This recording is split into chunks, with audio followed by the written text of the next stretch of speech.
ஒரு படத்துக்கு போயிட்டு டைட்டில் கார்டு எடுத்து ஸ்டோரி போடணும் அப்படின்னு ஒரு சில ஆடியன்ஸ்லாம் இருப்பாங்க. அவங்கெல்லாம் டைட்டில் கார்டு வரும்னு சொல்லி நீங்கள் ஃபோனை தூக்கிட்டு வச்சு வெயிட் பண்ணிட்டு இருந்தீங்கன்னா கடைசி வரைக்கும் வெயிட் பண்ணிட்டே இருக்க வேண்டியதான். ஏன்னா படம் முடிகிறப்ப தான் மெய்யழகன் அப்படின்ற டைட்டிலே வரும். மெய்யழகன் டைரக்டர் பிரேம்குமார் இயக்கத்தில், கோவிந்த் வசந்தா மியூசிக்கில், கார்த்திக், அரவிந்த் சாமி, தேவதர்ஷினி சுகுமாரன், ராஜ்கிரண், இளவரசு, ஸ்ரீதிவ்யா இப்படின்னு நிறைய பேர் நடித்து வெளியே இருக்க படம் மெய்யழகன். இந்த படத்தோட ஒன்லைன் ஸ்டோரி ஷார்ட்டாக சொல்லணும் அப்படின்னா, 1996 இந்த கதை ஸ்டார்ட் ஆகுது. தஞ்சாவூரில் ஸ்டார்ட் ஆகுது. தஞ்சாவூரில் ஒரு பெரிய குடும்பத்தில் இருக்கிற ஒரு பையன் அரவிந்த் சாமி. அவர் 10th படிச்சுட்டு இருக்காரு. அவர் குடும்பத்தில் ஒரு சொந்தக்காரங்க மூலிமா சில சொத்து பிரச்சனைகள்னால அவங்க வீடை இழக்க வேண்டியதாயிருச்சு. ஸோ குடும்பம் பரம்பரையாக இந்த ஊரில் சொந்த வீட்டில் வந்துட்டு இதுக்கப்புறம் வாடகை வீட்டில் தான் எங்களால் இந்த ஊரில் இருக்க முடியாது, ஸோ நாங்கள் ஊரை விட்டு கிளம்புறோம் அப்படின்னு சொல்லி குடும்பத்தோடு கிளம்புறாங்க. ஸோ 22 வருஷம் கழித்து திரும்ப இந்த ஊருக்கு அரவிந்த் சாமி வர மாதிரி ஒரு சுச்சுவேஷன் வந்துடுது. ஏன்னா அவங்க சித்தி பொண்ணு கூட சின்ன வயசில் ரொம்பவே க்ளோஸாக இருக்காரு. சின்ன வயசுலேருந்து ரொம்ப க்ளோஸாக இருக்காரு. ஸோ அந்த சித்தி பொண்ணுக்கு கல்யாணம் 22 வருஷம் கழிச்சு 2018 அந்த கல்யாணத்துக்கு விருப்பமே இல்லாமல் வராரு. வந்ததுக்கு ஒரு அட்டர்னஸ் போட்டுட்டு கிளம்பலாம் அப்படின்ற ஒரு மைண்ட் செட்டில் தான் வராரு. ஆனால் வந்த இடத்துல அவங்க சொந்தக்காரங்க, சித்தப்பா, மாமா எல்லாருமே காட்டுற ஒரு அன்பு இருக்கு இல்லையா, அதுக்கு லைட்டாக அப்படியே இது பண்ணுறாரு. அதுக்கப்புறம் அதை விட ஒரு படி மேலே கார்த்தி மீட் பண்ணுறாரு. கார்த்தி காட்டுற அன்பு தொல்லை அன்பா தெரியாமல் அன்பு தொல்லையாக தெரியுது. அதனால இந்த ஊரை விட்டு நான் கிளம்பணும், இன்னைக்கே நான் கிளம்பணும் அப்படின்ற மாதிரி ஒரு மைண்ட் செட்டில் இருக்காரு. ஆனால் ஒரு சுச்சுவேஷனால அவரால் போக முடியல. கார்த்தி ஒரு லவ்வரை பார்த்துக்கிற மாதிரி அவ்வளோ அழகா இங்கே தூங்குங்க, இங்கே சாப்பிடுங்க, இதை பண்ணுங்க, அதை பண்ணுங்கன்னு அவ்வளோ கேரிங்காக பார்த்துக்கிறாரு. எல்லா ஊரில் இருக்கிற மற்றவங்களை விட ஒரு படி மேலே அரவிந்த் சாமி கார்த்தி அவ்வளோ கேர் பண்ணிக்கிறாரு. ஆனால் இங்கே என்ன பிரச்சனை அப்படின்னா, அரவிந்த் சாமிக்கு ரியலைஸ் ஆகலை. இவன் யாரு, இந்த பையன் யாரு, எனக்கு சித்தப்பா தெரியுது, மாமா தெரியுது, தங்கச்சியை தெரியுது, தங்கச்சியோட அம்மா, ஏன் என்னோட எக்ஸெல்லாம் எனக்கு தெரியுது, ஆனால் இவன் யாரு அப்படின்றது எனக்கு தெரியல. ஸோ படம் கடைசியில் அரவிந்த் சாமிக்கு கார்த்தி அவர்கள் யாரு அப்படின்னு தெரிஞ்சுதான் இல்லையா அப்படின்றதுதான் மெய்யழகன். யார் அவன்? சொந்தக்காரங்க. அவன் சொந்தமா? என்ன சொன்னா? அதாவது எங்க அண்ணன் இருக்காருல்ல, எங்க அண்ணன் பொண்டாட்டி இருக்கு பாருங்க, அண்ணி, எங்க அண்ணியோட மாமனார் இருக்காரு பாருங்க, மாமனாருக்கு தங்கச்சி மகன் இருக்கான்ல, மகனோட பெரியப்பா மகனுக்கு ஒண்ணு விட்டு ஒண்ணு சித்தப்பா மகன். இந்த கார்த்தியை வச்சு டைரக்ட் பண்ற டைரக்டர்லாம் ஒரு மாதிரி தின்ஸாவே இருப்பாங்க போல.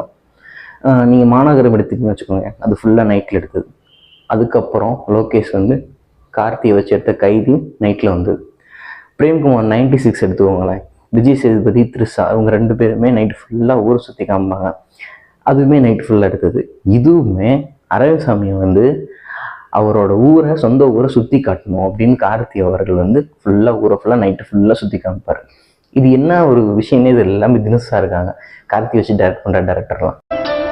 சங்கீத ஸ்வரங்கள் ஏழே கணக்கா இன்னும் இருக்கா எந்தவோ மயக்கம். இந்த படத்துல இந்த பழைய மெமரிஸ் எல்லாம் சொல்லணும் அப்படின்ற ஒரு இடத்துல விஷுவலா காட்டாம டைரக்டர் என்ன பண்ணியிருக்காரு அப்படின்னா, கார்த்தி அவர்களை நரேட் பண்ண வச்சிருக்காரு. ஸோ கார்த்தியோட அந்த ஸ்கில்லுக்கும் இந்த ஸ்கிரிப்டுக்கும் அவ்வளோ அழகா அவர் ஒவ்வொரு விஷயம், அந்த பழைய விஷயங்கள்லாம் எடுத்து சொல்லும் பொழுது, அவர் சும்மா ஒரு வேர்டிங்ஸாக சொல்லும் பொழுது நமக்கு ஒரு விஷுவல் மைண்டுக்குள்ளே வருது. ஸோ இந்த படத்துக்கு இந்த கேரக்டருக்கு செம்மையாக காஸ்ட் பண்ணியிருக்காரு நம்ம டைரக்டர். ஏன்னா இந்த விஷயத்தெல்லாம் அவ்வளோ அழகாக சொல்லணும். சொன்னால் மட்டும்தான், அவ்வளோ ஜாலியாக அவ்வளோ ஜோவியெல்லாம் சொன்னால் மட்டும்தான் ஆடியன்ஸுக்கு ஒரு விஷுவல் வரும்.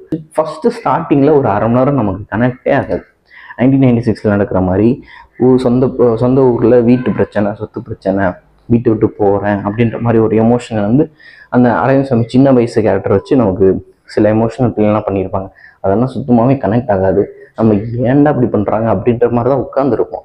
ஆனால் போக போக போக போக இந்த கார்த்தி அவர்கள் அரவிந்த் சாமிகிட்ட உங்கள் பழைய விஷயம்லாம் இதுதான் அப்படின்னு சொல்லி ரியலைஸ் பண்ணும்போது ரொம்பவே சூப்பராக கடைசியில் கனெக்ட் ஆச்சுன்னே நம்ம சொல்லலாம். இந்த படத்துக்கு மியூசிக் அவ்வளோவா தேவைப்படலை. நிறைய இடத்துல சைலன்ஸாகவே விட்டுட்டாங்க. ஏன்னா அந்த இடத்துல சைலன்ஸ் தேவைப்பட்டுச்சு, சைலன்ஸாகவே விட்டுட்டாங்க. அதுக்கப்புறம் ஒரு 2-3 பாட்டு கமல்ஹாசன் சார் அவர்கள் ஒரு பாட்டு பாடிட்டு இருந்தார். அது ஸ்டார்டிங்லேயே வரும், ஆனால் அவரோட வாய்ஸில் வராது. அதே ஸ்டார்டிங்கில் வந்த பாட்டு கடைசியில் அவரோட வாய்ஸில் வரும்போது ரொம்ப சூப்பராக நமக்கு கனெக்ட் ஆச்சுன்னே சொல்லலாம். இந்த படத்தில் என்ன ஒரு மைனஸ், ஒரு லேகை பார்க்குறேன் அப்படின்னா, டேரக்டர் வந்து எந்த விஷயத்தை நம்பினாரோ, அதாவது கார்த்தியை வச்சு நம்ம இந்த பழைய விஷயங்கள்லாம் நரேட் பண்ணோம்னா ஆடியன்ஸ்க்கு வந்து நல்லா கனெக்ட் ஆகும் அப்படின்னு எந்த விஷயத்தை நம்பினாரோ அது ரொம்ப போட்டு நிறைய டியூரேஷன் நிறைய எடுத்துக்கிட்டு பண்ணிட்டாரோ அப்படின்ற மாதிரி எனக்கு ஒரு ஃபீல் ஆச்சு. மனிதர்களுக்கிடையே அந்த சார் என்பது புலம்பாம வரீங்களா கொஞ்சம்? இந்த காலத்துல பெரிய வாக்கெல்லாம் அவ்வளவு ஈக்காடுதல் வந்துருச்சுங்க. வந்துருச்சு இறங்க ஏப்பா போறாரப்பா. ஸோ கார்த்தி அவர்கள் வந்து மனுஷங்கிட்ட மட்டும் இல்லாமல் மாடு கிட்ட, ஆடு மாடு பூனை கிட்ட எல்லார்கிட்டையுமே அவர் வந்து அவ்வளோ அன்பா இருக்கிறாரு. அத்தானுக்கு ஒன்றுனா இறங்கி செய்வேன், அத்தானுக்கு மட்டும் இல்லை, ஜென்ரலாகவே அவரோட கேரக்டர் வந்து இப்படி தான் இருந்துச்சு. ஸோ இந்த படத்து மூலயமா என்ன விஷயம் தெரிஞ்சுக்கணும் அப்படின்னா, ஒரு ஊரை விட்டு போகிறோம் அப்படின்னா பழசை என்றைக்குமே மறக்கக்கூடாது. அதே மாதிரி ஒரு ஊருக்காரங்க எப்படி இருப்பாங்க, ரொம்ப இன்னசென்ட்டாக இருப்பாங்க. அவங்களுக்கு பிடிச்ச ஒருத்தவங்க வர்றாங்க அப்படின்னா அவங்களுக்காக என்ன வேணால் செய்வாங்க. அவங்களுக்கு இதை தவிர வேற எந்த மாதிரி முக்கியமான வேலையாக இருந்தாலும் அதை விட்டுட்டு இதைத்தான் முக்கியமாக செய்வாங்க அப்படின்ற மாதிரி ஒரு விஷயத்த இந்த படத்தில் நம்ம டேரக்டர் சொல்லியிருக்காரு. ஸோ இந்த படத்தை பார்த்தவங்க கமெண்ட் பண்ணுங்கள். நம்ம சேனலை சப்ஸ்கிரைப் பண்ணாதவங்க சப்ஸ்கிரைப் பண்ணிவிடுங்க.